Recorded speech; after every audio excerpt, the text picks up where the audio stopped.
welcome to Around Town. We are here on location at the Michigan Science Center, and for me, I'm very excited. I used to spend a lot of time here at a science center when I was a child, so this is really exciting stuff. And today we are at the Stingray Cove, and with us is Dr. Tanya Matthews, who is the president and CEO of the Michigan Science Center. Tanya, welcome to Around Town. Thank you, Siha. I'm really happy to be here. Thank you for allowing us to be here on location at the Michigan Science Center. Fantastic. And talk to us about the Science Center and its revitalization and coming back to Detroit and the exciting things that have happened since December. Absolutely. We are really excited to bring a science center back to downtown Detroit. Of course, this is all part of the bigger story of everything that Detroit is doing as a full region in terms of the resurgence. We opened in December of 2012, so we are almost a fearless toddler.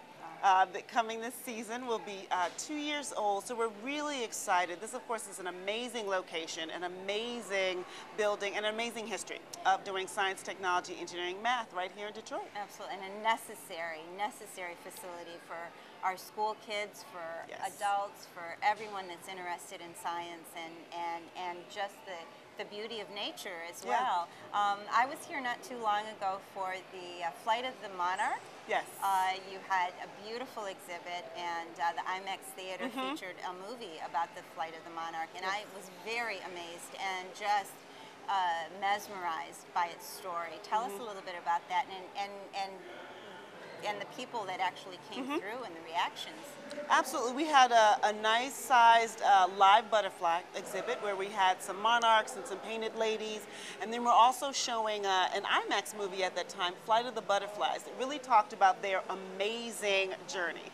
So I can give it away now, spoiler alert, but everyone should have seen the movie. So essentially the monarchs migrate from Mexico all the way up to Canada, right? And then they cross the Great Lakes to try to get all the way back down.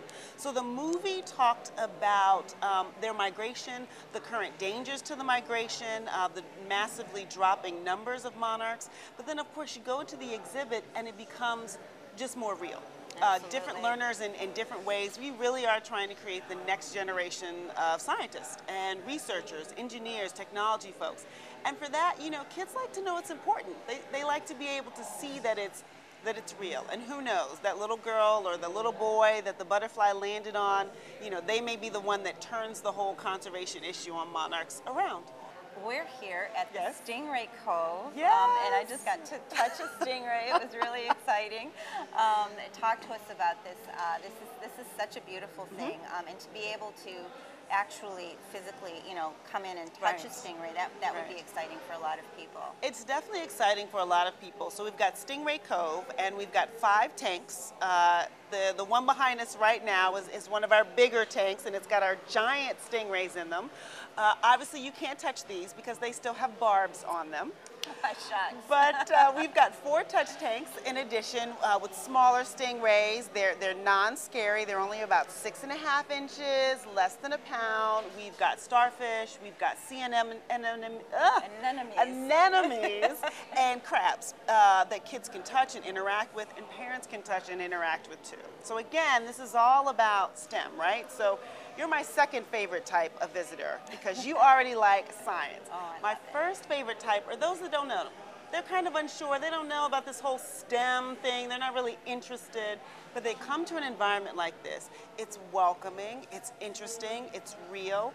And if we're going to create the next marine biologist, at some point they got to touch a fish. Absolutely. So, and this will be the place in the exhibit that we have going, and it's been really, really great. We're still trying to figure out who jumps higher, the adults or the children, the first time they actually touch the stingray, and he kind of squirms away. This definitely tickles your curiosity bone. So the Stingray exhibit is here for how long? So the Stingray Cove exhibit is here until August 31st, and currently we're pairing it with another IMAX movie, Journey to the South Pacific, which is in West Papua, which is like the peninsula of New Guinea over in the South Pacific.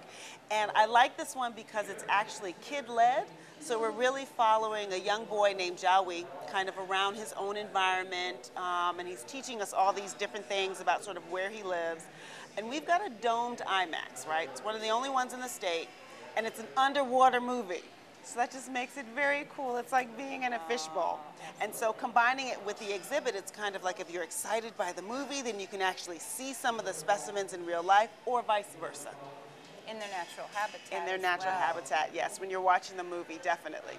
Anything in the South Pacific is gorgeous. So does it take you actually to the depths of the seas? It does. It does. To talk about the coral. It does. It talks about the coral, and it talks about the community of people that actually live there and how they have come up with their own ways to protect one of the most diverse habitats still on Earth. And I got one word for you, although it might be two words: whale shark. So you learn something every day here at the Science Center. Whale shark. It is the biggest living fish known. That's all I want to say. You got to come to the IMAX and learn about the whale shark. Talk to us a little bit about the anemones and the different tanks that you can actually put your hands in. I mean, the Stingray is one that we can touch. And what are the other ones that we can touch? So we've got several tanks, and again, as we talk about being partners to school, so we've got a combination of freshwater and saltwater tanks, right? So kids are in here, and they are more likely to remember which one was in which tank because they could touch it. So our stingrays are in our freshwater tank, where you have freshwater stingrays, and then in our saltwater tanks, we have starfish, we have sea anemones, we have crabs, and actually, some of the animals we actually change out. We have several partnerships. One of our good partners is Lou's Pet Shop, and they come in and they check on the animals, and they also help us learn how to take care of them. And honestly, 6-year-olds can be just as stressful on a stingray as they can be on a mom.